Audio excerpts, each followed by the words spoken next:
hello, social media family. Hello. I am quickly jumping in with a very quick live today. It's going to be about 10 minutes because I am jumping in between mastermind sessions, and also today is content that sells. But it's interesting because the last few days I've been getting questions from different places related to the topic of to have or not to have a Facebook group and what to do with the Facebook group. So I actually had today a session with my people in my mastermind, and the conversation was all around selling and sales. But prior to that, I received a couple of questions from the people who are joining me tonight for content that sells. I requested that everybody who is joining me today for the two-day event that they send me questions related to content. So what happens is quite a lot of people ask me about Facebook groups. And today in my mastermind, a lot of people ask me about Facebook groups. So I wanted to jump in here very quickly and just to give you an update what is happening with Facebook groups. Should you have a Facebook group?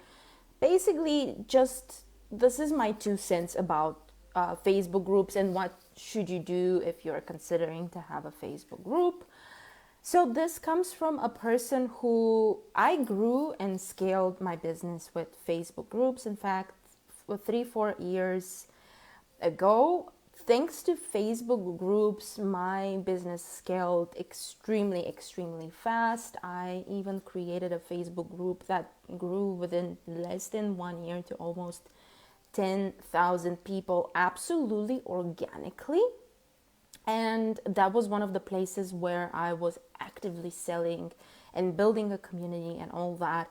And then I created a program specifically for Facebook groups, and then things changed. As you know, in the last 2 years, a year and a half, things have not been the same with Facebook groups. So if you are right now wondering, should I have a Facebook group?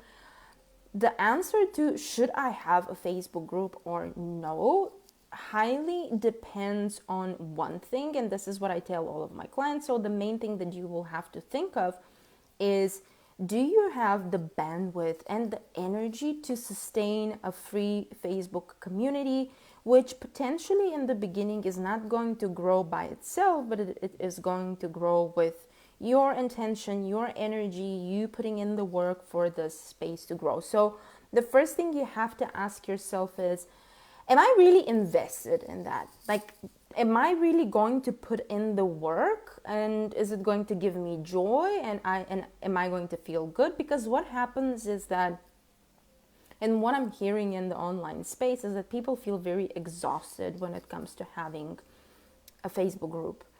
And so the first thing that you will have to decide is, do I really want to have a Facebook group? Okay, this is like getting a pet. When you get a dog or a cat, or when you get into a relationship, make sure that you are in for the long run. So don't just start a Facebook group for the sake of starting a Facebook group, because Facebook groups are not what they used to be. They are very different. So they are not as organically working as they used to. So what has changed is you will definitely have to put in the work.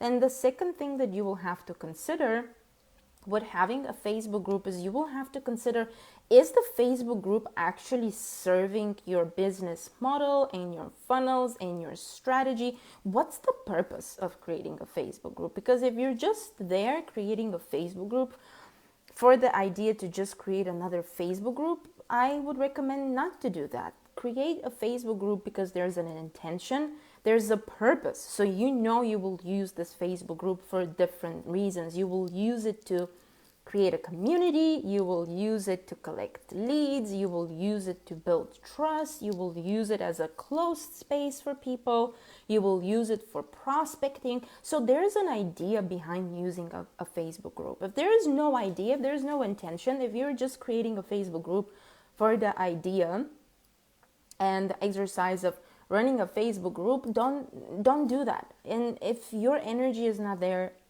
don't do that either.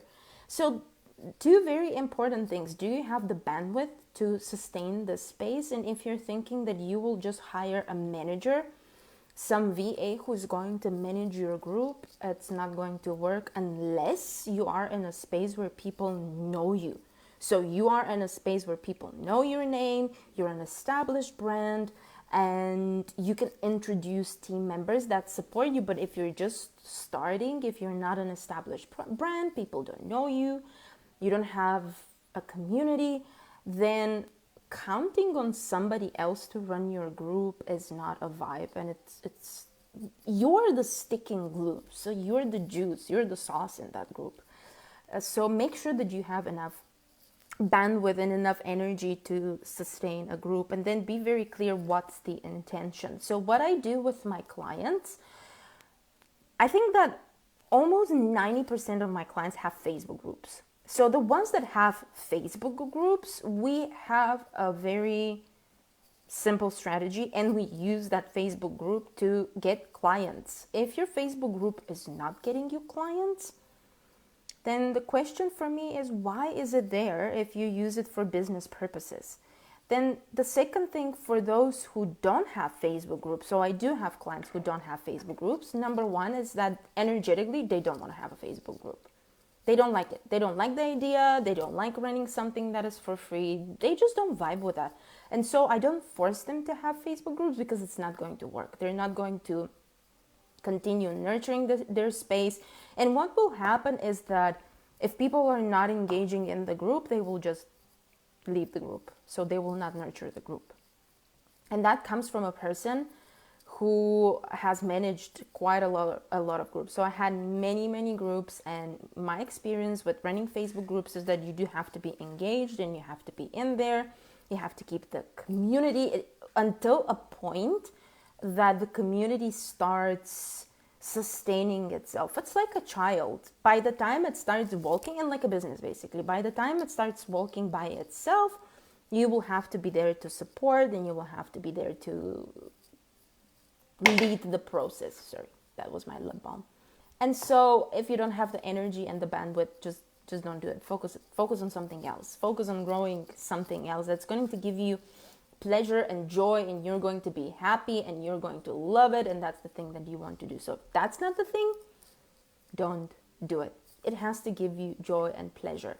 And also make sure that if you have a Facebook group, then you know why you have a Facebook group. You know why you have it. There's a funnel. You have a funnel. You have some strategy that supports the idea of having that group, and you continuously collect emails, or people hop on a call with you because there's a working funnel within your group. If you don't have that, so if you have a group right now, Facebook group, which is number one, dead, there's a way to revive it. Number two is you feel like it's not bringing enough clients. My Facebook group is not one of the most active groups, but it brings me clients every single month. Every single month, this group brings me one-on-one clients, and the reason for that is because there is a funnel, there is structure, there is strategy, there's an idea, there's an intention behind having this group.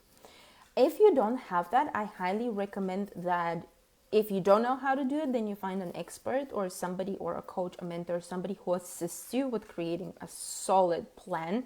So not just shooting in the air and hoping things will stick, and throwing spaghetti at a wall, hoping it will stick. It's not. Don't do that. It's a waste of time. Please don't do that. So find somebody who is going to help you with creating a funnel and a strategy. And why do you need to have that? Like, what's the plan? What's the idea behind that? So before you even go into the details of how to name your group, how to even nurture, what to do inside of the group, you need to have a fixed plan of, this is what I'm going to do. This is what the main idea of the group is, and this is how I'm going to get clients for this group. Because in all honesty, if I have to be honest with you, my main intention for having a community is, number one, to build a community, to build a nice space where people can interact and feel good. And the second reason to have a Facebook group is obviously to monetize this Facebook group. So find ways of how to create clients and book calls and use this group for not just having a group for the sake of having a group. So I hope this helps. Reconsider all these elements, and I hope you create the most incredible Facebook community out there.